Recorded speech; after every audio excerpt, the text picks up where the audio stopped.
풍수비사 미스터리 극장의 문이 열렸습니다. 오늘 들려드릴 이야기를 끝까지 듣고 나면 평범했던 그 자리가 더 이상 평범해 보이지 않을지도 모릅니다. 이 이야기를 끝까지 들어보시기 바랍니다. 검은 구름이 하늘을 뒤덮어 달빛조차 스며들지 못하는 칠흑 같은 밤이었습니다. 하늘이 뚫린 듯 쏟아지는 폭우는 세상을 집어삼킬 듯 맹렬하게 대지를 타격하고 있었고, 사너리를 감고 도는 바람 소리는 마치 천년 묵은 원기들의 통곡처럼 골짜기를 울렸습니다. 그 아비 규환의 한복판, 남산 밑자락의 음습한 폐가 마당에는 수십 개의 횃불이 비바람에 위태롭게 춤을 추고 있었지요. 탐욕의 눈이 먼 김대감은 빗물에 젖어 번들거리는 얼굴로 광기에 찬 고함을 질러대고 있었습니다. 어서 저 돌덩이를 부수지 못하겠느냐. 저 비보석 밑에 천하를 뒤흔들 보물이 잠들어 있다 하였다. 당장 깨부수란 말이다. 김대감의 톡촉의 하인들이 거대한 쇠망치를 들고 마당 한가운데 우뚝 솟은 비석을 향해 달려들었습니다. 핏줄기를 가르며 쇠망치가 허공을 갈랐고 비석을 내리치려는 찰나였습니다. 저택의 주인 이선이 포구를 온몸으로 받아내며 그들 앞을 가로막아 섰습니다. 그의 도포자락은 진흙탕에 젖어 무거웠으나 눈빛만은 뇌전보다 더 서늘하게 빛나고 있었습니다. 멈추시오. 이 돌은 단순히 재물을 지키는 것이 아니라 이 땅에 억눌린 치기를 달래는 숨구멍이오. 김대감, 당신의 그 끝없는 탐욕이 기어이 화를 부르고 말 것이오. 비켜라. 내 놈이 감히 내 앞길을 막느냐. 저 돌만 치우면 이 골짜기의 주인은 내가 된다. 김대감의 호통과 함께 하인의 망치가 비석의 귀퉁이를 강타했습니다. 돌이 깨지는 파열음이 빗소리를 뚫고 날카롭게 울려 퍼졌습니다. 그 순간이었습니다. 땅속 깊은 곳에서부터 짐승의 으르렁거림 같은 진동이 시작되더니 이내 대지가 요동치기 시작했습니다. 서 있는 사람들조차 중심을 잃고 피틀거릴 만큼 강력한 지진이었습니다. 으악, 이게 무슨 병고냐. 사람들의 비명 사이로 갈라진 땅의 틈새에서 눈부신 황금빛 광채가 뿜어져 나왔습니다. 그것은 단순한 빛이 아니었습니다. 수백 년간 억눌려 있던 땅의 기운이 마치 용이 승천하듯 포효하며 수십 개의 황금 큐짝을 지상으로 밀어올리는 기이하고도 압도적인 광경이었습니다. 흙더미가 솟구치고 바위가 튀어오르는 그 혼돈 속에서 이선만이 홀로 태연히 그 황금의 역류를 바라보고 있었습니다. 그의 등 뒤로 솟아오른 황금 궤들은 마치 그를 호위하는 장수들처럼 위용을 뽐내었고, 보물을 탐하던 김대감은 공포에 질려 뒷걸음질 치다 진흙탕에 나뒹굴고 말았습니다. 도대체 이 저주받은 땅에서 어떻게 이런 기적이 벌어진 것일까요? 귀신도 곡을 하고 떠난다는 흉흉한 폐가가 어찌하여 황금을 토해내는 명당으로 변모한 것인지 그 비밀을 알기 위해서는 시간의 수레바퀴를 거꾸로 돌려야만 합니다. 모든 비극과 희극의 씨앗이 심어졌던, 그리고 이선의 무모한 도박이 시작되었던 3년 전의 그날로 말입니다. 계절은 바야흐로 만물이 소생한다는 봄이었으나 남산 밑자락의 공기는 여전히 한겨울처럼 차갑고 스산했습니다. 한양 도성 안에 내로라 하는 거부들이 살던 북촌과는 달리 남산의 그늘이 짙게 드리운 이곳은 대낮에도 햇볕이 들지 않아 음기가 가득한 곳으로 악명이 높았습니다. 특히나 곡구라 불리는 골짜기 끝자락에 위치한 그 집은 십수년째 사람의 발길이 끊겨 흉물스럽게 방치되어 있었습니다. 이선은 낡은 갓을 꽂혔으며 중개인의 전방 문턱을 넘었습니다. 쾌쾌한 먼지 냄새와 오래된 종이 냄새가 섞인 방 안에는 늙은 중개인이 졸고 있다가 이선의 기척에 화들짝 놀라 눈을 떴습니다. 이선이 품에서 묵직한 전대를 꺼내 탁자 위에 올려놓자 둔탁한 소리가 방 안의 정막을 깼습니다. 이것이 내 가문의 마지막 남은 재산이오. 그 남산 및 폐가의 문서와 맞바꾸려 하오. 중개인은 눈을 피비며 전대를 열어보더니 그 안에 든 은하의 양을 확인하고는 기겁하며 이선을 쳐다보았습니다. 그의 눈에는 탐욕보다는 걱정과 의구심이 더 크게 서려 있었습니다. 날이 진정 제정신이시옵니까? 그 집은 사람이 살 곳이 못 됩니다. 지난 10년간 그 집에 들어갔던 이들 중 제 발로 걸어 나온 자가 없단 말입니다. 밤마다 땅 밑에서 울음소리가 들리고 기와장이 절로 춤을 춘다는 흉지 중의 흉지란 말입니다. 내 결심은 이미 섰소. 더는 묻지 말고 문서를 내주시오. 이선의 목소리는 낮지만 단호했습니다. 중개인은 혀를 차며 먼지 쌓인 서랍 깊숙한 곳에서 누렇게 변색된 집문서를 꺼내주었습니다. 마치 뜨거운 감자를 넘기듯 서둘러 문서를 건네는 중개인의 손은 미세하게 떨리고 있었습니다. 이선은 그 문서를 받아들고는 조금의 망설임도 없이 품에 넣고 전방을 나섰습니다.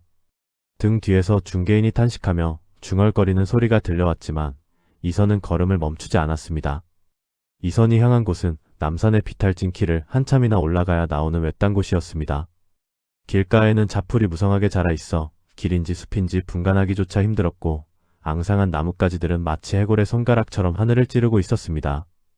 그를 따르는 늙은 하인 만석은 연신 주위를 두리번거리며 두려움에 떨고 있었습니다. 바람이 불 때마다 숲에서는 기괴한 소리가 났는데 그것은 마치 누군가 숨을 헐떡이는 소리 같기도 하고 억울함을 호소하는 비명 같기도 했습니다. 마침내 그들이 도착한 곳에는 집이라기보다는 무덤에 가까운 형상을 한 건물이 웅크리고 있었습니다. 대문은 반쯤 부서져 덜렁거리고 있었고 담장은 꼿꼿이 허물어져 아니 훤히 들여다 보였습니다. 마당에는 사람 키만 한 잡초들이 우거져 있었고 그 사이로 보이는 본체의 기둥들은 검게 썩어 들어가고 있었습니다. 기와지붕 위에는 이름 모를 새들이 둥지를 틀고 앉아 불길한 울음소리를 내뱉고 있었습니다. 만석이 바들바들 떨며 이 손에 옷자락을 잡았습니다. 나리 제발 다시 생각하십시오. 이곳은 사람 사는 곳이 아닙니다. 들어서자마자 살이 베이는 듯한 한기가 느껴지지 않습니까? 동네 사람들이 말하기를 이곳 터가 너무 세서 도깨비들도 도망간다고 했습니다. 만석아, 눈에 보이는 것이 전부는 아닌 법이다. 남들이 보지 못하는 것을 보아야 비로소 기회를 잡을 수 있는 것이다. 이선은 담담하게 대꾸하며 썩은 대문을 밀고 들어갔습니다. 삐그덕거리는 소름 끼치는 마차름이 고요한 골짜기를 울렸습니다. 마당에 발을 들이자 발밑에서 축축하고 끈적한 흙의 감촉이 느껴졌습니다. 햇볕이 들지 않아 이끼가 잔뜩 낀 흙바닥은 마치 늪처럼 발목을 잡아 끄는 듯 했습니다. 마을 사람들은 멀찌감치 떨어져서 그 광경을 지켜보고 있었습니다. 그들은 수군거리며 이선을 향해 손가락질을 해댔습니다. 그들의 표정에는 조롱과 경멸 그리고 일말의 공포가 뒤섞여 있었습니다. 쯧쯧, 이 진사댁 아들이 결국 미쳤구만. 가세가 기울더니 정신줄마저 놓아버린 개야. 저 돈이면 시골에 내려가 밭대기라도 사서 편히 살 것을 어찌하여 제 무덤을 돈 주고 산단 말인가. 오늘 밤을 넘기기나 할지 모르겠네. 저 집 귀신들이 굶주린지 오래라던데 오늘 밤에 당장 콕소리가 나겠구만. 사람들의 수군거림은 바람을 타고 이선의 귀에도 들어왔지만 그는 아랑곳하지 않았습니다. 오히려 그는 폐가의 마당 한가운데 서서 눈을 감고 대지의 기운을 느끼려는 듯 깊은 숨을 들이마셨습니다. 썩은 나무 냄새와 곰팡이 냄새 속에서 그는 아주 미세하지만 분명하게 느껴지는 흙냄새, 비옥하고 묵직한 그 향기를 맡았습니다. 이선은 천천히 눈을 떴습니다. 그의 눈앞에 펼쳐진 것은 다 쓰러져가는 폐가였지만 그의 마음속에는 이미 전혀 다른 그림이 그려지고 있었습니다. 남들이 코꾸라 부르며 두려워하는 이 지형이 사실은 물이 모이고 기가 응집되는 천하의 명당임을 알아보는 안목이 그에게는 있었던 것입니다. 다만 그 기운이 꽉 막혀 흐르지 못하고 고여 썩어가고 있었을 뿐이었습니다. 해는 서산으로 넘어가고 골짜기에는 짙은 어둠이 깔리기 시작했습니다. 어둠과 함께 산새 소리마저 끊기자 주위는 견딜 수 없을 만큼 무거운 정막에 휩싸였습니다. 만석은 무서움을 이기지 못하고 마루 밑에 웅크리고 앉아 귀를 막고 있었지만 이선은 방으로 들어가지 않았습니다. 대신 그는 창고 구석에 처박혀 있던 녹슨 삽자루를 찾아 들고 다시 마당으로 나왔습니다. 달빛조차 구름에 가려 희미한 밤, 이선은 마당 정중앙에 섰습니다. 그곳은 낮에 그가 유심히 보아두었던 잡초들이 유독 기이하게 얽혀 자라난 지점이었습니다. 그는 삽을 쥔 손에 힘을 주며 입가에 알 수 없는 묘한 미소를 머금었습니다. 그것은 광인의 웃음 같기도 했고 승리를 확신한 장수의 미소 같기도 했습니다. 모두가 미쳤다고 하겠지. 허나 미치지 않고서야 어찌 세상을 뒤집을 수 있겠는가. 이선은 혼잣말을 되까리며 힘차게 땅을 향해 삽을 내리꽂았습니다. 푹 하고 삼날이 젖은 흙을 파고드는 둔탁한 소리가 어둠 속으로 퍼져나갔습니다. 이것은 단순한 삽질이 아니었습니다. 잠들어 있는 거대한 용의 영린을 건드리는 위험천만하고도 위대한 도박의 시작이었습니다. 모두가 숨죽인 밤, 이선은 그렇게 홀로 저주받은 땅의 배를 가르기 시작했습니다. 낡고 육중한 대문이 세월의 무게를 이기지 못하고 비명 같은 마찰음을 내지르며 열렸습니다. 이선이 그 문지방을 넘는 순간 가장 먼저 그의 전신을 휘감은 것은 늦가을의 선선한 바람이 아니었습니다. 그것은 마치 얼음장 밑을 흐르던 계곡물이 뼈마디 사이로 스며드는 듯한 날카롭고도 습한 한기였습니다. 등불을 든 하인의 손이 미세하게 떨리고 있었고 그 떨림에 따라 바닥에 드리운 그림자 또한 불안하게 일렁이며 춤을 추었지요. 마당에 들어서자마자 이선의 미간은 깊은 계곡처럼 좁혀졌습니다. 발바닥을 통해 전해지는 땅의 기운이 살아 숨쉬는 대지의 것이 아니라 마치 죽어가는 짐승이 마지막으로 내뱉는 거친 숨결처럼 탁하고 억세게 느껴졌기 때문입니다. 이선은 잠시 걸음을 멈추고 주위를 둘러보았습니다. 집을 감싸고 있는 산새는 웅장했으나 자세히 들여다보면 그 형상은 마치 굶주린 늑대가 입을 벌리고 먹잇감을 노리는 듯한 흉한 형상이었습니다. 무엇보다 기이한 것은 바람의 흐름이었습니다. 보통 명당이라 함은 바람을 갈무리하고 물을 얻어 생기를 품는 법인데 이 집터는 산줄기를 타고 내려온 바람이 마당에 잠시라도 머물지 않고 곧장 대문 밖으로 빠져나가는 구조를 하고 있었습니다. 이선이 천천히 마당 한가운데로 걸어 들어가며 혼잣말처럼 중얼거렸습니다. 바람이 머물지 못하니 생기 또한 깃들 수 없구려. 마치 밑 빠진 독에 물을 붓는 형국이니 어찌 재물이 쌓이겠소. 그의 뒤를 따르던 집사 늙은이가 불안한 눈빛으로 이선을 바라보며 물었습니다. 치관 어른, 그게 무슨 말씀이시오? 밑 빠진 독이라니 이터가 그토록 흉한 곳이란 말이오? 이선은 대답 대신 발밑에 흙을 한 줌 쥐어보았습니다. 흙은 푸석하여 찰기가 없었고 손가락 사이로 허무하게 흘러내렸습니다. 생명을 잉태해야 할 흙이 이토록 메말라 있다는 것은 땅의 기운이 이미 닿아 흩어지고 있다는 증거였지요. 그는 흙을 털어내며 집사를 향해 돌아섰습니다. 이곳은 전형적인 수구물 안의 형상이요. 물길과 바람길이 굽이치지 않고 일직선으로 뚫려 있어 들어오는 복은 스쳐 지나가고 나가는 재물은 봇물 터지듯 빠져나가는 곳이지요. 집안의 우환이 끊이지 않고 원인 모를 병마가 도는 것도 다 이터가 품은 살기 때문이요. 집사의 얼굴이 흙빛으로 변했습니다. 주인 대감이 겪고 있는 고초가 단순히 운수가 나빠서가 아니었음을 직감한 탓이었습니다. 이선은 시선을 돌려 집 뒤편의 가파른 절벽을 응시했습니다. 그곳은 마치 칼로 베어낸 듯 날카로운 바위들이 삐죽 솟아 있었는데 바람이 그 사이를 통과할 때마다 기이한 파열음이 생겨나고 있었지요. 밤마다 들린다는 통곡 소리의 정체는 귀신이 아니라 바로 저 지형이 만들어내는 바람의 울음소리였음을 이선은 단박에 간파했습니다. 밤마다 여인의 곡소리가 들린다고 하였소? 그렇소. 해만 떨어지면 뒷산에서부터 애간장을 녹이는 듯한 울음소리가 들려와 잠을 이룰 수가 없소. 필시 억울하게 죽은 귀신의 원한이 서린 게 아니겠소? 이선은 고개를 가로저으며 담담하게 말했습니다. 귀신보다 무서운 것이 바로 자연의 이치를 거스른 땅의 형국이요. 저 뒤편 바위 틈새를 보시오. 좁고 날카로운 틈으로 거센 골바람이 지나가니 그 소리가 마치 사람의 비명처럼 들리는 것이요. 이는 지형이 만들어낸 소리일 뿐 망자의 원혼과는 무관하오. 허나 그 소리가 사람의 심연을 긁어대니 없던 병도 생길 노릇이지요. 이선은 더 이상 지체할 시간이 없음을 직감했습니다. 이 흉흉한 기운을 다스리지 않으면 이 집안은 머지않아 멸문지화를 면치 못할 것이 자명했기 때문입니다. 그는 곧장 소매를 걷어붙이고 품 안에서 낡은 지도를 꺼내 펼쳤습니다. 그리고는 먹물을 찍은 붓을 들어 집터의 구조 위에 새로운 선들을 그리기 시작했습니다. 빠져나가는 기운을 막고 흩어지는 바람을 가두기 위한 비보의 설계를 시작한 것입니다. 당장 일꾼들을 불러 모으시오. 그리고 인근 묘목상에게 기별하여 뿌리가 깊고 잎이 무성한 느티나무 묘목 10그루를 대령하게 하시오. 또한 강가에 나가 사람 키만한 기괴한 형상의 바위 5개를 구해와야 하오. 집사는 당황한 기색이 역력했으나 이선의 눈빛에 서린 결기에 압도되어 서둘러 하인들을 부르러 뛰어갔습니다. 잠시 후 횃불을 든 일꾼들이 하나둘 모여들었고 이선의 지휘 아래 정적에 쌓여있던 흉가는 부산스러운 움직임으로 채워지기 시작했습니다. 이선은 가장 먼저 집 뒤편 바람이 들이치는 길목을 막기로 했습니다. 그곳은 마치 뚫린 구멍처럼 바람을 집 안으로 빨아들이는 통로였습니다. 그는 일꾼들에게 지시하여 그곳에 느티나무를 심도록 했습니다. 느티나무는 뿌리가 억세고 가지가 넓게 퍼져 나쁜 기운을 걸러내고 바람의 속도를 늦추는데 탁월한 효험이 있었지요. 일꾼들의 거친 숨소리와 흙을 파내고 나무를 심는 소리가 밤 공기를 갈랐습니다. 흙먼지가 피어오르고 횃불에 불꽃이 춤을 추는 가운데 이선은 나무 하나하나의 위치를 세심하게 조정했습니다.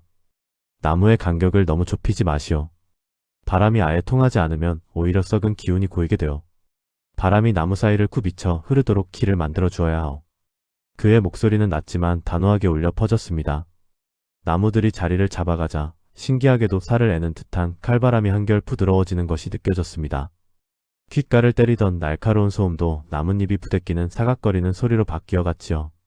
하지만 이것은 시작에 불과했습니다. 빠져나가는 재물을 막기 위해서는 집 앞마당에 허한 기운을 눌러줄 무언가가 필요했습니다. 이선은 강가에서 구해온 거대한 바위들을 마당의 특정 지점에 배치하기 시작했습니다. 그 바위들은 매끄럽고 둥근 것이 아니라 울퉁불퉁하고 기괴하게 생긴 것들이었습니다. 일꾼들은 의아해하며 수군거렸지만 이선은 아랑곳하지 않고 바위의 방향과 각도를 일일이 지정해 주었습니다. 이 바위들은 단순한 돌덩이가 아니오 곱게 뻗어나가는 물길과 바람길을 흐트려 놓을 파수꾼들이요. 들어오는 기운이 바위에 부딪혀 마당 안에서 맴돌게 하여 생기를 가두는 역할을 할 것이요. 가장 큰 바위를 대문과 안채 사이 정중앙에서 약간 비껴난 자리에 세우는 작업은 난관이었습니다. 장정 10명이 달라붙어 밧줄을 당기고 지렛대를 괴어 올렸지만 바위는 꿈쩍도 하지 않는 듯 버티고 있었습니다. 이선은 바위 곁으로 다가가 그 차가운 표면을 어루만졌습니다. 바위에도 결이 있고 땅에도 맥이 있는 법. 그는 바위가 놓여야 할 정확한 지맥을 찾아 발끝으로 땅을 톡톡 두드렸습니다. 이곳이요. 여기 이 지점에 바위의 무게중심을 맞추면 땅이 바위를 받아줄 것이요. 자, 다시 한번 힘을 모아보시구려. 이선의 동료의 일꾼들은 다시 한번 젖먹던 힘까지 짜내어 밧줄을 당겼습니다. 팽팽하게 당겨진 밧줄이 끊어질 듯 비명을 지르고 일꾼들의 이마에서 굵은 땀방울이 비오듯 쏟아졌습니다. 마침내 육중한 바위가 땅을 짓누르는 묵직한 진동과 함께 제자리를 찾아 안착했습니다. 그 순간 마당을 휘몰아치던 먼지 바람이 거짓말처럼 잦아들고 사방을 짓누르던 무거운 압박감이 미세하게 흩어지는 것이 느껴졌습니다. 마치 꽉 막혀있던 혈이 뚫리는 듯한 혹은 걷잡을 수 없이 흐르던 피가 멎는 듯한 기묘한 안도감이 감돌았습니다. 이선은 이마에 맺힌 땀을 소매로 닦아내며 어둠 속에 우뚝 선 바위를 응시했습니다. 바위는 마치 오랫동안 그 자리에 있었던 것처럼 위험 있는 자태로 집안의 기운을 다스리고 있었습니다. 그러나 작업은 아직 끝나지 않았습니다. 나머지 4개의 바위도 제자리를 찾아야 했고 나무들이 뿌리를 내릴 때까지 지켜보아야 했습니다. 밤은 깊어 축시를 향해 가고 있었고 사위는 칠흑 같은 어둠에 잠겨 있었습니다. 일꾼들은 잠시 휴식을 취하며 텐마루에 걸터 앉아 목을 축이고 있었고 이선은 홀로 마당에 남아 첫 번째 비보의 성과를 점검하고 있었습니다. 등불 하나에 의지한 채 바위 주변을 돌며 기의 흐름을 살피던 이선은 문득 등 뒤에서 서늘한 시선을 느꼈습니다. 그것은 바람이나 한기와는 다른 명백한 타인의 의지가 담긴 눈길이었습니다. 이 집 안에는 주인 내외와 병든 아들 그리고 몇몇 하인들 뿐이라고 들었습니다. 게다가 하인들은 모두 저쪽 텐마루에 모여있고 주인 내외는 안채 깊숙한 곳에 머물고 있을 터였습니다. 그렇다면 지금 이선의 등 뒤, 저 어두운 담장 너머에서 그를 지켜보고 있는 존재는 누구란 말인가? 이선은 짐짓 모른 채 하며 바위 표면을 살피는 척했습니다. 하지만 온 신경은 등 뒤의 어둠을 향해 곤두서 있었습니다. 나뭇가지가 흔들리는 소리 사이로 아주 미약하지만 규칙적인 숨소리가 섞여 들려왔습니다. 누군가 숨을 죽이고 그를 관찰하고 있는 것이 분명했습니다. 이 작업이 누군가에게는 반갑지 않은 일인 것일까? 아니면 이 흉가에 얽힌 또 다른 비밀이 있는 것일까? 첫 번째 바위를 세우던 날 밤 누군가 이선의 뒤를 밟기 시작합니다. 콧구의 밤은 유난히 깊고 어두웠습니다. 사너리를 감싸고 도는 안개는 마치 살아있는 짐승의 숨결처럼 축축하고 무거웠으며 아직 기둥만 겨우 세워진 이선의 집터 주위로 스산하게 내려앉고 있었습니다. 달빛조차 구름에 가려 제 빛을 잃은 시가 사방은 적막으로 가득 차 있었으나 그 고요함 속에는 팽팽하게 당겨진 활시위 같은 긴장감이 감돌고 있었지요. 이선은 새로 올린 대들보 아래 몸을 숨긴 채 숨소리조차 죽이고 있었습니다. 며칠째 밤마다 이어지던 회방의 범인을 잡기 위해 그는 뜬 눈으로 어둠을 응시하고 있었던 것입니다. 공들여 쌓은 축대가 무너지고 방향을 잡아둔 추춧돌이 교묘하게 틀어지는 일은 짐승이나 바람의 소행이라기에는 너무나 정교하고 악의적인 흔적을 남기고 있었기 때문입니다. 이윽고 숲의 어둠이 꿈틀거리더니 누군가가 모습을 드러냈습니다. 발자국 소리는 들리지 않았습니다. 마치 낙엽 위를 걷는 것이 아니라 허공을 밟고 다니는 유령처럼 그 그림자는 소리 없이 마당 한가운데로 미끄러져 들어왔습니다. 그림자의 주인은 허리가 굽은 노인이었습니다.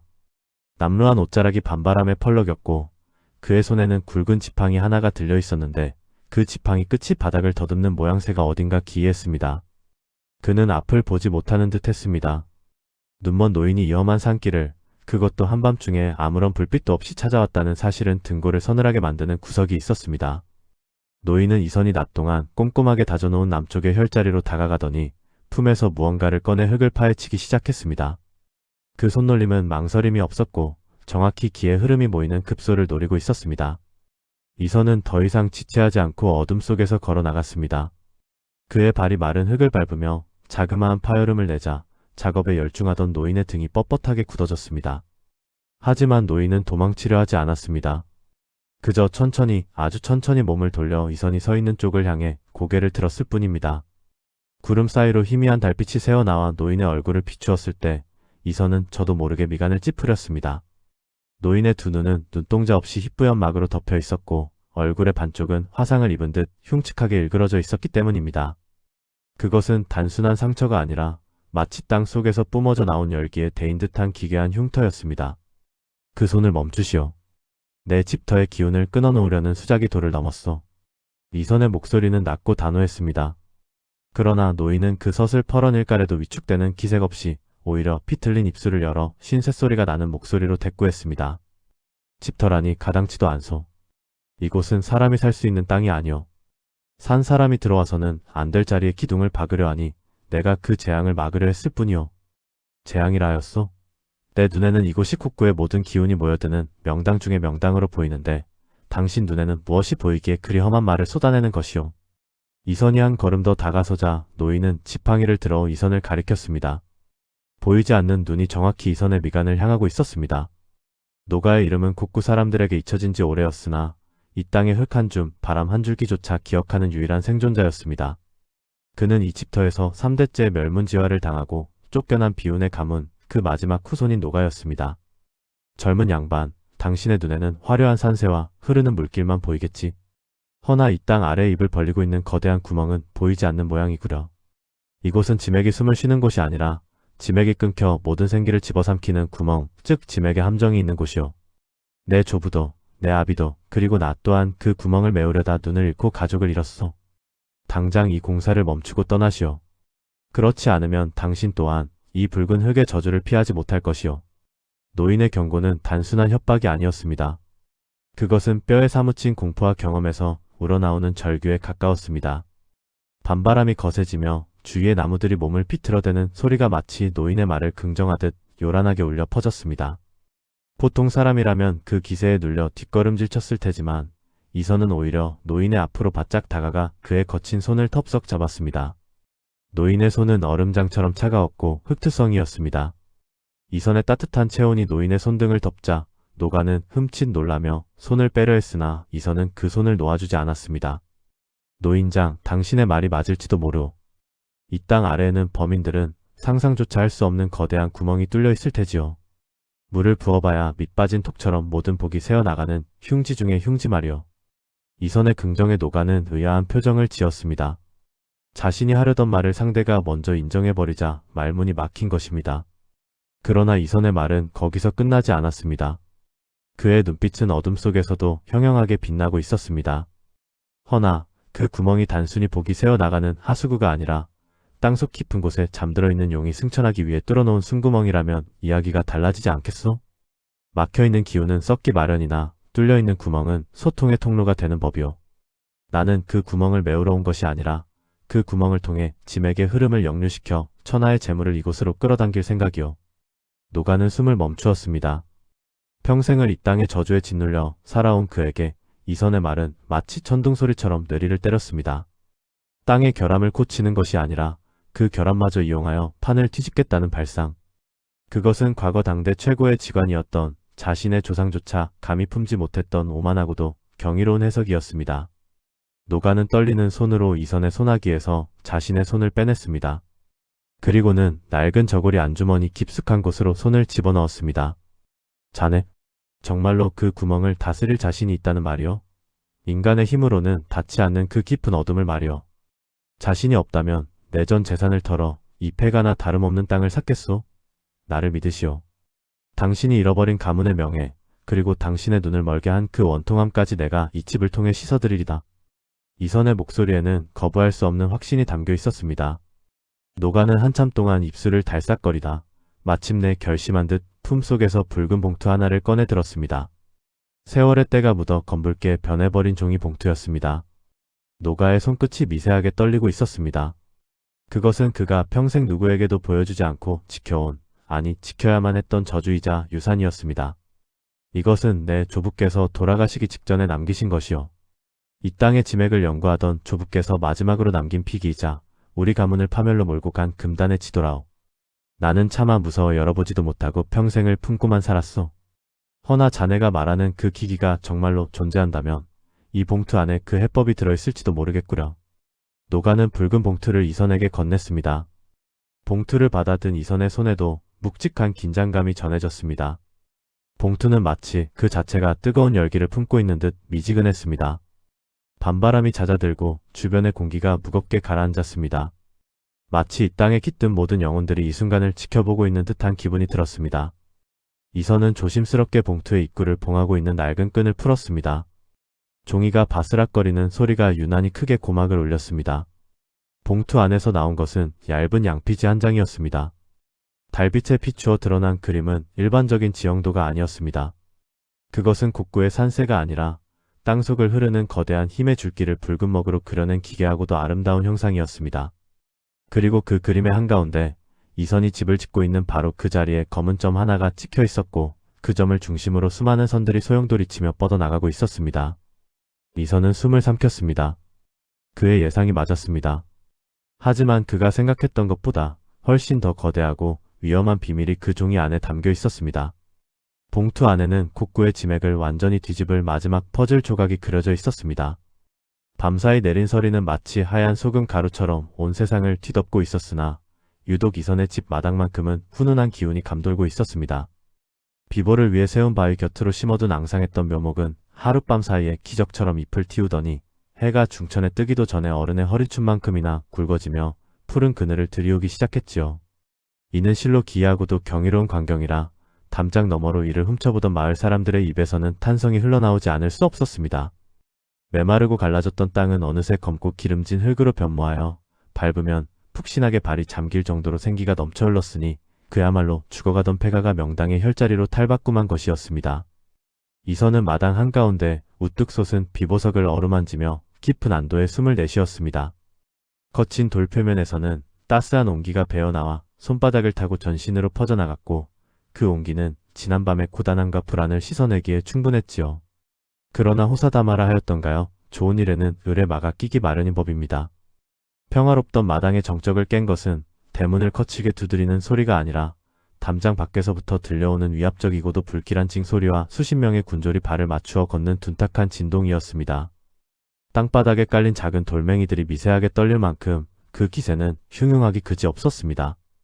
이윽고 낡은 나무 대문이 비명 같은 소리를 내며 활짝 열어 젖혀졌고 그 사이로 화려한 비단 관복을 차려입은 사내가 거만하게 들어섰습니다. 그는 이 고을의 실세이자 탐욕으로 악명 높은 김대감이었습니다. 그의 뒤로는 창가 몽둥이를 든 관아의 군졸들이 들이닥쳐 순식간에 마당을 포위하였고 그들의 서슬퍼런 눈빛은 마치 먹잇감을 노리는 늑대떼와 같아 보는 이의 오금을 저리게 만들었습니다. 김대감은 뒷짐을 진 채 천천히 마당을 거닐며 비정상적으로 빠르게 자라난 나무와 윤기 흐르는 흙을 탐욕스러운 눈으로 훑어보았습니다.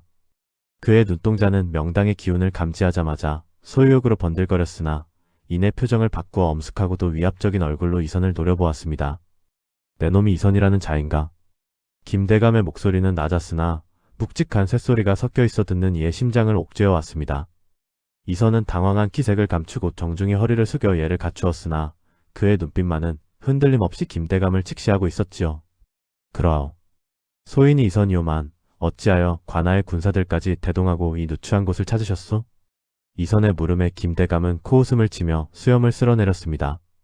그는 지팡이로 이선이 공들여 세운 비보석을 툭툭 치며 마치 더러운 것을 보듯 미간을 찌푸렸습니다. 누추하다 하였느냐? 내 눈에는 요망한 기운이 넘쳐 흐르는 곳으로 보이는데 말이다. 내 놈이 이곳에 괴이한 돌을 세우고 요술을 부린 탓에 마을로 흘러야 할 수맥이 막히고 지기가 뒤틀려 백성들의 민심이 흉흉하다는 상소가 빗발치고 있다. 내 놈은 필시 사악한 술법으로 땅의 기운을 독차지하려 한 것이 아니겠느냐? 이는 실로 터무니없는 모함이었습니다. 이선이 바로잡은 것은 뒤틀린 기운을 순화하여 마을 전체의 복을 불러오기 위함이었지 결코 사리사욕을 채우기 위함이 아니었기 때문입니다.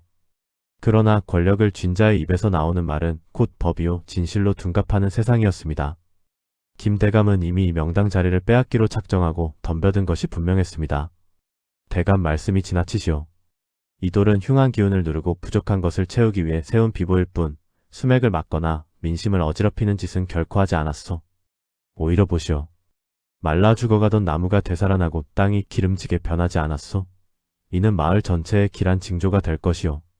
이선은 억울함을 호소하며 한 걸음 앞으로 나아갔습니다. 그러나 김대감은 이선의 항변을 듣지 않으려는 듯 손을 휘저어 말을 잘랐습니다.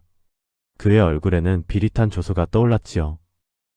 요망한 새치혀로 나를 능멸하려 드느냐? 내 놈이 훔친 지기 덕에 이 집만 윤택해지고 그 대가로 마을의 우물은 말라가고 있다는 것을 내 모를 줄 아느냐? 여봐라. 당장 저 흉물스러운 바위를 뽑아내고 땅속에 묻힌 부적이나 요사스러운 물건들을 모조리 파헤쳐라. 김대감의 호령이 떨어지자마자 군졸들이 굵은 밧줄과 쇠지렛 대를 들고 비보석을 향해 달려들었습니다. 그들은 거친 손길로 신성한 바위에 밧줄을 얽어매고 쇠뭉치로 바위 밑동을 내리찍기 시작했습니다. 둔탁한 타격음이 마당에 울려 퍼질 때마다 이선의 가슴은 찢어지는 듯 했습니다. 저 바위가 뽑히면 단순히 공든 탑이 무너지는 것이 아니라 간신히 봉인해둔 흉살이 다시금 고개를 들어 이 집터는 물론이고 자신까지 집어삼킬 것이 자명했기 때문입니다. 멈추시오. 당장 멈추시오. 이선은 사력을 다해 달려나가 군졸들의 앞을 가로막았습니다. 쇠지렛대를 든 군졸 하나가 멈칫하며 김대감의 눈치를 살폈습니다. 이선은 두 팔을 벌려 바위를 등지고 서서 붉게 충혈된 눈으로 김대감을 쏘아보았습니다. 그의 목소리는 절박함으로 인해 가늘게 떨리고 있었으나 그 안에 담긴 결기는 서리빨처럼 차가웠습니다. 이 바위를 건드리면 재앙이 닥칠 것이오. 내 전 재산을 내놓으라 하면 그리하겠소. 이 집을 내달라 하면 그리하겠소. 허나 이 돌만은 절대 건드릴 수 없소. 이것은 하늘의 뜻을 거스르는 일이오. 이선의 처절한 외침에 잠시 정적이 감돌았습니다. 전 재산을 내놓겠다는 말에 김대감의 눈썹이 꿈틀거렸습니다. 그러나 김대감은 재물보다 더 큰 것을 원하고 있었습니다. 그는 이선의 굴복, 그리고 완벽하게 정화된 명당, 그 자체를 원했던 것입니다. 게다가 수많은 군졸 앞에서 자신의 영이 서지 않는 것을 참을 수 없었던 김대감은 얼굴을 불그락푸르락하며 성큼성큼 이선의 코앞까지 다가왔습니다. 내 이놈, 감히 관아의 영을 거역하고 내 앞에서 거래를 운운하느냐? 내 목숨이 몇 개라도 되는 줄 아느냐? 김대감은 허리춤에 차고 있던 장검을 스르릉 소리가 나도록 거칠게 뽑아 들었습니다. 날카로운 금소금이 대기를 갈랐고 햇빛을 반사하여 번뜩이는 칼날이 이선의 목을 겨누었습니다. 차가운 쇠의 기운이 목덜미에 닿자 이선의 피부 위로 소름이 돋아났습니다. 그러나 이선은 물러서지 않았습니다. 그는 자신이 물러서는 순간 모든 것이 끝장난다는 것을 본능적으로 알고 있었습니다. 배시려면 배시오. 허나 내 피가 이 돌에 닿는 순간 대감 또한 무사하지 못할 것이오. 이선은 마지막 힘을 짜내어 김대감의 눈을 똑바로 바라보며 말했습니다. 죽음을 각오한 자의 눈빛은 그 어떤 무기보다도 섬뜩한 법이지요. 김대감은 순간적으로 기에 눌린 듯 움찔했으나 이내 자존심이 상한 듯 입술을 깨물며 칼자루를 쥔 손에 힘을 주었습니다. 오냐, 내 놈이 정녕 죽고 싶은 개로구나. 내 오늘 내 놈의 목을 베어 요사스러운 기운을 제물로 삼으리라. 김대감의 팔이 높이 치켜 들려졌습니다. 칼날이 허공에서 번뜩이며 이선의 목을 향해 내려꽂히려는 찰나였습니다. 갑자기 맑고 푸르던 하늘이 순식간에 잿빛 구름으로 뒤덮이기 시작했습니다. 그 속도는 실로 기이하여 마치 누군가 먹물을 흩뿌린 듯 세상이 어두컴컴해졌지요. 바람 한 점 없던 마당에 돌풍이 몰아치며 굵은 모래바람이 군졸들의 눈을 때렸고 마당 한가운데 서있던 나무가 미친 듯이 가지를 흔들어대기 시작했습니다. 김대감이 휘두른 칼끝이 이선의 목에 닿는 순간 갑자기 하늘이 어두워지며 벼락이 치기 시작합니다. 하늘이 뚫린 듯 쏟아지는 장대비가 검은 장막처럼 대지를 뒤덮고 있었으니 그 밤의 기온은 실로 기이하고도 흉흉했습니다. 먹구름이 달빛마저 집어삼킨 칠흑 같은 어둠 속에서 오직 번개가 내리꽂힐 때마다 세상은 찰나의 창백한 낮을 맞이했다가 다시금 깊은 수렁으로 가라앉기를 반복했지요. 김대감이 이끄는 수십 명의 장정들은 굵은 동아줄을 어깨에 메고 이선이 지목했던 그 거대한 바위, 즉 두꺼비의 입을 막고 있던 흉물스러운 돌덩이를 휘감아 당기고 있었습니다. 빗물에 젖은 흙바닥은 마치 기름을 부은 듯 미끄러웠고 장정들의 거친 숨소리와 신음은 포효하는 바람소리에 묻혀 희미하게 흩어질 뿐이었습니다. 그들은 살점이 밧줄에 쓸려나가는 고통 속에서도 김대감의 서슬퍼런 호통이 두려워 감히 손을 놓지 못하고 있었으니 그 광경은 마치 지옥도에서 형벌을 받는 죄인들의 모습과 다를 바가 없었습니다. 처마 밑에서 뒷짐을 진 채 이 아수라장을 지켜보던 김대감은 초조함을 감추지 못하고 마른 입술을 혀로 축였습니다. 그의 눈은 탐욕으로 번들거렸으며 바위가 뽑혀 나간 자리에 드러날 명당의 혈 기운이 오로지 자신의 가문을 만대 영화로 이끌 것이라는 헛된 믿음에 사로잡혀 있었습니다. 핏줄기가 더욱 거세져 처마 안쪽까지 들이쳤으나 그는 옷자락이 젖는 줄도 모르고 연신 고함을 질러댔지요. 게으름 피우지 말고 당기시오. 내 오늘 밤 안으로 저 바위를 뽑아내지 못하면 자네들의 뼈가 성치 못할 것임을 명심해야 할 것이오. 김대감의 톡촉의 장정들은 젖먹던 힘까지 짜내어 발을 땅에 박고 몸을 뒤로 젖혔습니다. 바위는 거대한 짐승이 웅크린 채 버티듯 꿈쩍도 하지 않는 듯 보였으나 실상은 땅속 깊은 곳에서부터 미세한 균열이 시작되고 있었지요. 한편 그 시각 이선의 집안에서는 밖의 소란과는 전혀 다른 차원의 긴장감이 감돌고 있었습니다. 이선은 밖에서 들려오는 비명과 욕설을 외면하지 않고 귀를 기울이며 방 안에 켜둔 촛불의 심지를 조용히 돋우었습니다. 촛불은 바람 한 점 없는 방 안에서도 몹시 위태롭게 일렁였으니 이는 곧 탁 올 거대한 기운의 변화를 예고하는 전조와 똑같았습니다. 이선은 자신의 곁을 지키던 늙은 하인에게 나직하고도 단호한 목소리로 명을 내렸습니다. 대문을 활짝 여시오. 하인은 자신의 귀를 의심하며 떨리는 목소리로 되물었습니다. 날이 밖은 지금 폭풍우가 몰아치고 김대감의 패거리들이 살기를 뿜어내고 있어. 어찌하여 문을 열라 하시는겨. 이선은 자리에서 일어나 창호지 문 너머로 어렴풋이 보이는 바깥의 동향을 응시하며 탑했습니다. 비보의 마지막은 돌이나 나무로 채우는 것이 아니오. 이 땅의 기운이 흉살에서 길치로 바뀌려면 가장 차가운 순간에 가장 뜨거운 사람의 온기가 그 빈 곳을 채워야 하는 법이오. 지금 밖에서 비를 피하지 못하고 떨고 있는 마을의 빈민들을 모두 안으로 들이시오. 하인은 주인의 깊은 뜻을 다 헤아릴 수는 없었으나 이선의 눈빛에 서린 흔들림 없는 확신을 보았기에 서둘러 대문으로 달려나갔습니다. 곧이어 삐그덕거리는 소리와 함께 굳게 닫혀있던 대문이 열리자 담장 밖에서 김대감의 횡포를 피해 숨죽이고 있던 거린들과 비를 피할 곳 없어 처마 밑을 배회하던 마을의 빈민들이 쭈뼛거리며 모습을 드러냈습니다. 그들은 갑작스러운 호의에 의구심을 품었으나 뼛속까지 파고드는 추위를 이기지 못하고 하나둘씩 이선의 집 마당으로 그리고 이선이 내어준 사랑채와 헛간으로 모여들기 시작했습니다. 이선은 직접 마루로 나와 젖은 몸을 웅크린 그들을 맞이했습니다. 비에 젖은 헌 옷가지에서 나는 퀴퀴한 냄새와 흙내음이 집안을 가득 채웠지만 이선은 개의치 않고 그들에게 따뜻한 물과 마른 수건을 내어주었습니다. 어서들 들어오시오. 오늘 밤은 험한 기운이 충돌하는 밤이니 이곳에서 서로의 체온을 나누며 날이 밝기를 기다려야 할 것이오. 그대들의 온기가 곧 이 집을 지키는 결계가 될 것이니 마음 푹 놓고 쉬구려. 이선의 말에 사람들은 비로소 안도의 한숨을 내쉬며 서로의 어깨를 맞대고 앉았습니다. 수십 명의 사람들이 뿜어내는 열기가 차가웠던 집안의 공기를 데우기 시작하자 기이하게도 미친 듯이 흔들리던 촛불이 거짓말처럼 고요해지며 곱게 타오르기 시작했습니다. 사람, 즉 인으로 완성하는 덕의 결계가 완성되는 순간이었습니다. 그때였습니다. 땅이 찢어지는 듯한 굉음이 천지를 뒤흔들었습니다. 그것은 천둥 소리와는 질감이 다른 마치 대지의 깊은 곳에서 무언가가 터져나오는 듯한 묵직한 파동이었습니다.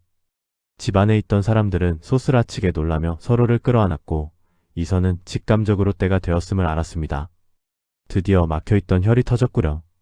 이선이 마당으로 내려선과 동시에 밖에서는 장정들의 환호성이 아닌 비명에 가까운 탄성이 터져나왔습니다. 이선이 대문 밖으로 걸어 나가자 빗줄기 사이로 믿기 힘든 광경이 펼쳐지고 있었습니다. 수십 년간 꼼짝도 하지 않던 그 거대한 바위가 마침내 뿌리째 뽑혀 옆으로 밀려나 있었는데 바위가 빠져나간 그 거대한 구덩이에서 시커먼 흙탕물 대신 눈을 멀게 할 만큼 찬란한 황금빛 기운이 솟구쳐 오르고 있었던 것입니다. 그것은 단순한 빛이 아니었습니다. 빗물에 씻겨 내려간 진흙 사이로 수없이 많은 금괴와 옥으로 만든 장식품, 그리고 고대의 문양이 새겨진 은그릇들이 와르르 쏟아져 나와 둔덕을 이루고 있었습니다. 옛날 이 터에 살았던 거부가 전쟁을 피해 급히 숨겨두었다는 전설 속의 가문 보물들이 막혀있던 지기가 일시에 분출되면서 흙과 함께 지상으로 솟구쳐 오른 것이었습니다.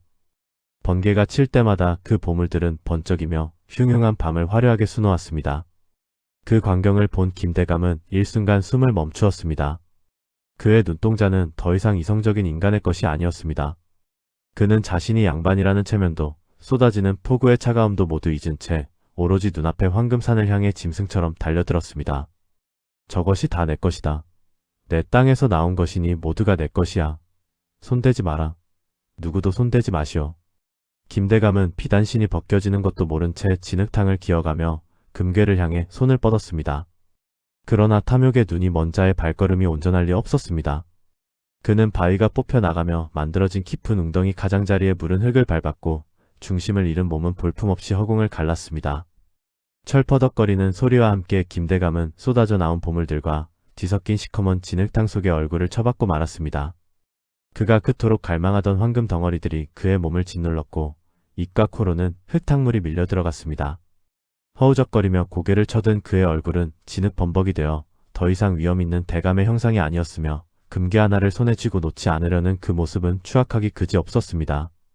장정들은 그 기이하고도 압도적인 광경에 넋을 잃고 밧줄을 놓아버린 채 뒷걸음질 쳤습니다. 아무도 김대감을 일으켜 세우려 하지 않았습니다. 자연의 심판 앞에서 인간의 권위란 얼마나 보잘것없는 것인지를 본능적으로 깨달았기 때문입니다.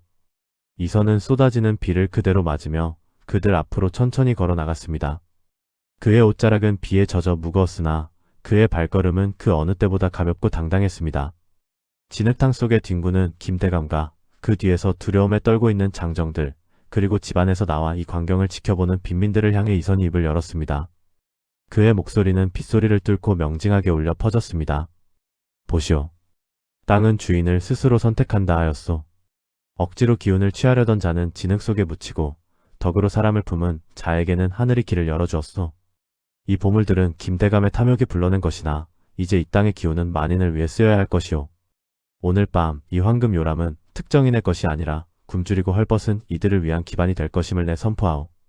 이선의 선언은 마치 법관의 판결문처럼 엄숙했습니다. 김대감은 진흙을 뱉어내며 무어라 악을 쓰려 했으나 목구멍이 막혀 괴상한 소리만 낼 뿐이었습니다. 그때였습니다. 무너져 내린 흙더미 사이 찬란한 금은 보화들 틈바구니에서 유독 낡고 투박한 나무 상자 하나가 이선의 눈에 들어왔습니다. 화려한 보석들에 비하면 보잘것없는 외양이었으나 이선은 기묘한 이끌림을 느끼고 김대감이 허우적거리는 곳 바로 옆으로 다가가 그 상자를 집어들었습니다. 김대감이 쉰 목소리로 내놓으라며 손을 뻗었으나 닿지 않았습니다. 이선은 조심스럽게 상자의 뚜껑을 열었습니다. 그 안에는 보석도 금화도 들어있지 않았습니다. 대신 기름 먹인 종이에 쌓인 낡은 문서 한 장이 고스란히 보존되어 있었습니다. 이선이 떨리는 손으로 문서를 펼치자 번개가 내리치며 문서의 내용을 환히 비추었습니다. 그것은 단순한 종이가 아니었습니다. 쏟아진 보물들 사이에서 이선은 돈보다 더 귀한 이 땅의 진정한 소유권과 유래가 적힌 땅의 문서를 발견했습니다. 그리고 그 문서의 마지막에 적힌 이름은 김대감도 이선도 전혀 예상치 못했던, 그러나 이 모든 인연의 고리를 설명해 줄 단 한 사람의 이름이었습니다. 이선은 숨을 죽이며 그 이름을 응시했습니다. 핏줄기는 여전히 거세게 쏟아지고 있었지만 이선의 눈빛은 이제 새로운 국면을 맞이한 운명을 직감하며 매섭게 빛나고 있었습니다. 세월이라는 붓은 참으로 기묘하여 가장 거친 땅 위에도 가장 아름다운 그림을 그려내곤 했습니다. 10년이면 강산도 변한다 하였으나 콧구의 변화는 단순히 강산이 변하는 이치를 넘어선 것이었습니다. 한때는 재물이 들어오면 썰물처럼 빠져나가기 바쁘다 하여 수구물 아니라 손가락질 팠던 그 흉흉한 땅이 이제는 한양 도성 안팎을 통틀어 가장 기름지고 풍요로운 마을로 변모해 있었기 때문입니다. 거센 바람이 불면 모래먼지만 가득 일던 황량한 길목에는 아름드리드 티나무와 버드나무가 숲을 이루어 나쁜 기운을 막아주는 방풍림이 되었고, 그 아래로는 맑은 물이 굽이쳐 흐르며 비옥한 흙을 실어 날랐습니다. 기와 지붕이 끝없이 이어져 마치 검은 용의 비늘처럼 번쩍였고, 해가 질 무렵이면 집집마다 피어오르는 팝 짖는 연기가 골짜기를 푸근하게 감싸 안으니 이곳이 과연 예전에 그 버려진 땅인가 싶을 정도로 경이로운 광경이었습니다. 이선은 이제 머리카락에 하얀 서리가 내려앉은 노인이 되었습니다. 그의 얼굴에는 지난 세월 모진 풍파를 견뎌낸 훈장처럼 깊은 주름이 패어 있었으나 그 눈빛만은 여전히 맑고 깊어 마치 가을날의 호수와도 같았습니다. 그는 자신이 평생을 바쳐 일군 막대한 재물을 꽃간에 쌓아두는 대신 마을 한가운데에 커다란 대문을 활짝 열어젖혔습니다. 그곳은 병든 이들이 돈 걱정 없이 약을 지어 먹을 수 있는 약방이었고, 글을 배우고 싶으나 가난하여 엄두를 내지 못하는 아이들이 마음껏 학문을 닦을 수 있는 서당이었습니다. 약방에서는 언제나 그윽한 약초 냄새가 바람을 타고 흘러나왔습니다. 감초와 당귀가 다려지는 구수한 향기는 맡기만 하여도 아픈 배가 낫는 듯하였고, 약탕기에서 피어오르는 하얀 김은 보는 이의 마음마저 따뜻하게 데워주었습니다. 서당에서는 아이들의 낭랑한 글 읽는 소리가 끊이지 않았는데 그 소리는 그 어떤 악공의 연주보다도 듣기 좋은 음악이 되어 콧구의 하늘을 메웠습니다. 이선은 뒷짐을 지고 마을을 거닐며 그 소리들을 듣는 것을 유일한 낙으로 삼았습니다.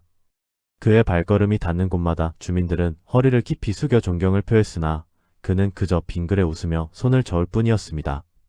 그러던 어느 날 한양에서 내로라 하는 직관들이 소문을 듣고 콧구를 찾아왔습니다. 그들은 하나같이 손에 패처를 들고 산새와 물길을 살피며 고개를 갸웃거렸습니다. 그들이 배운 풍수지리의 법도에 따르면 이곳은 여전히 재물이 모이지 않고 흩어지는 흉지 중에 흉지여야 마땅했기 때문입니다. 물은 마을을 감싸 안지 못하고 곧장 빠져나가는 형세였고 북쪽에서 불어오는 바람을 막아줄 주산 또한 빈약하기 짝이 없었습니다.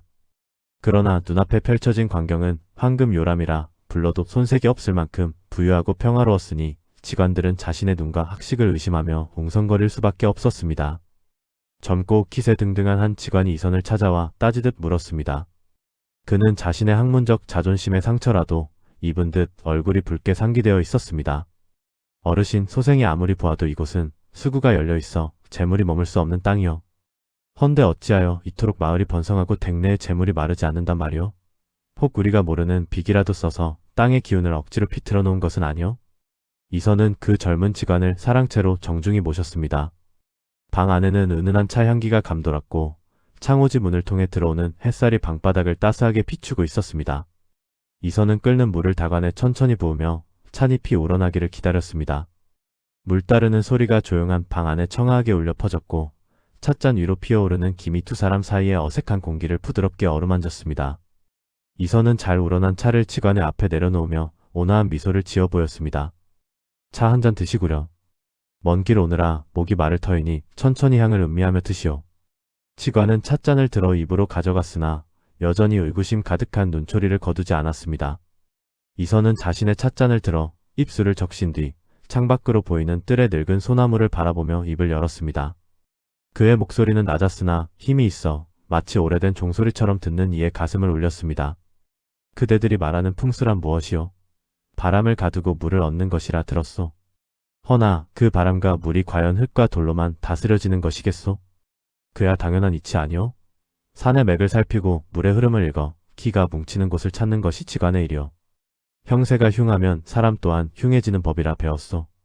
직관의 대답에 이선은 고개를 천천히 가로저었습니다. 그는 찻잔을 내려놓으며 직관의 눈을 똑바로 응시했습니다. 틀린 말은 아니나 그것은 반만 아는 것이오. 내가 이 땅에 처음 들어왔을 때 이곳은 그대 말대로 재물이 모이면 흩어지는 곳이었소. 허나 나는 깨달았소. 물이 빠져나가는 구멍을 막는 것은 흙이나 바위가 아니라 바로 사람의 덕이라는 것을 말이오.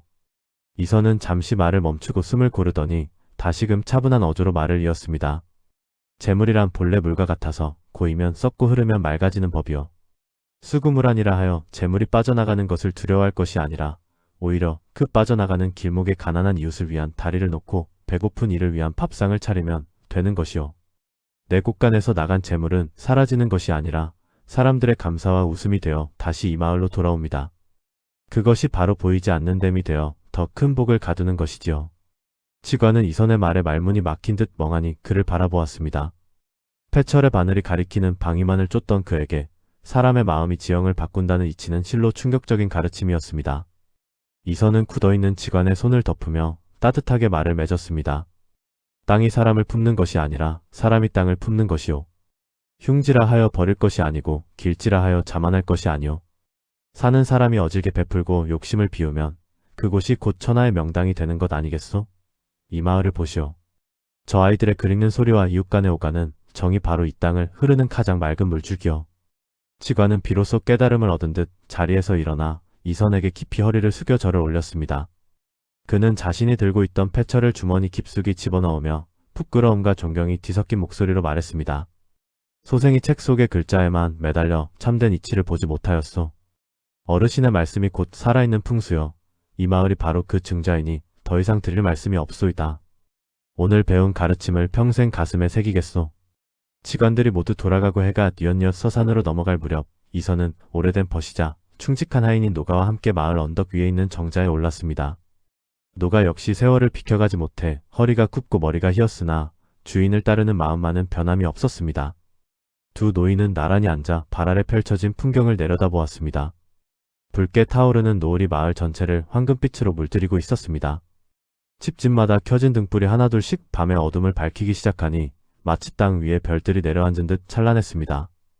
바람이 불 때마다 황금 들판의 벼 이삭들이 서로 몸을 비비며 사그락거리는 소리를 내었고 멀리서 들려오는 다듬이질 소리는 평화로운 저녁의 정취를 더해주었습니다. 노가가 감격에 겨운 목소리로 입을 열었습니다. 나으리 참으로 꿈만 같소. 처음 이곳에 왔을 때만 해도 풀 한 폭이 제대로 자라지 못할 거라 여겼는데 이리도 풍요로운 마을이 되다니 말이오. 이 모든 것이 나으리의 덕분이라 생각하오. 이선은 노가의 말에 부드럽게 웃으며 고개를 저었습니다. 그의 시선은 마을 어귀에 서 있는 이제는 거목이 된 버드나무에 머물러 있었습니다. 아니오 노가. 내 덕이 아니라 함께 살아준 이들의 덕이오. 나는 그저 작은 물꼬를 텄을 뿐이고 그 물길을 따라 서로를 위하는 마음들이 모여 이 땅을 비옥하게 만든 것이오. 보시오, 저 불빛들을. 저것은 기름으로 태우는 불이 아니라 사람들의 따뜻한 마음이 타오르는 것이라오. 이선은 지팡이를 짚고 천천히 일어섰습니다. 저녁 바람이 그의 하얀 옷자락을 가볍게 흔들고 지나갔습니다. 그는 눈을 지그시 감고 대지의 숨결을 느꼈습니다. 차가웠던 땅의 기운은 온데간데였고 발바닥을 통해 전해오는 것은 어머니의 품처럼 넉넉하고 따스한 온기뿐이었습니다. 수구물 안의 흉지는 사라졌고 그 자리에는 사람의 향기로 가득 찬 지상 낙원이 서 있었습니다. 명당은 찾아다니는 것이 아니라 만드는 것이라네. 내 마음이 머무는 곳, 내 정성이 닿는 곳, 내 이웃이 웃는 곳. 그곳이 바로 천하제일의 명당이지. 이선의 톡백은 바람을 타고 흩어져 마을 곳곳으로 스며들었습니다. 어둠이 완전히 내려앉은 곳구는 그 어느 때보다 밝게 빛나고 있었습니다. 두 노인의 그림자는 달빛을 받아 길게 늘어졌고 그 모습은 마치 이 땅을 지키는 두 그루의 늙은 나무처럼 든든해 보였습니다. 이야기는 여기서 끝을 맺습니다. 콕구의 전설은 단순히 한 부자가 재물을 모은 이야기가 아닙니다. 척박한 땅을 탓하기보다 그 땅을 사랑하고 가꿈으로써 운명을 바꾼 한 인간의 위대한 승리에 관한 기록인 것입니다. 지도 위의 등고선이나 물길의 방향 따위는 사람의 진심 어린 마음 앞에서는 아무런 힘도 쓰지 못한다는 것을 이선은 자신의 삶으로 증명해 보였습니다. 독자 여러분, 지금 당신이 발딛고 서 있는 그곳은 어떠합니까? 혹여 척박하고 거친 땅이라 하여 한탄하고 있지는 않으십니까? 허나 기억하십시오. 땅의 기운은 하늘이 정하는 것이나 그 땅의 가치는 그 위에 선 사람이 정하는 법입니다. 당신의 선한 마음과 이웃을 향한 덕행이 쌓인다면 비록 험한 가시밭길이라 할지라도 언젠가는 반드시 황금이 솟아나는 명당으로 변할 것입니다. 콕구의 밤하늘을 밝히던 그 수많은 등불처럼 당신의 삶 또한 누군가의 길을 비추는 별이 될 수 있음을 믿으십시오. 오늘날 당신이 사는 그 땅도 오직 당신의 덕으로 인하여 천하의 명당이 될 수 있다는 여운을 남기며 붓을 놓습니다.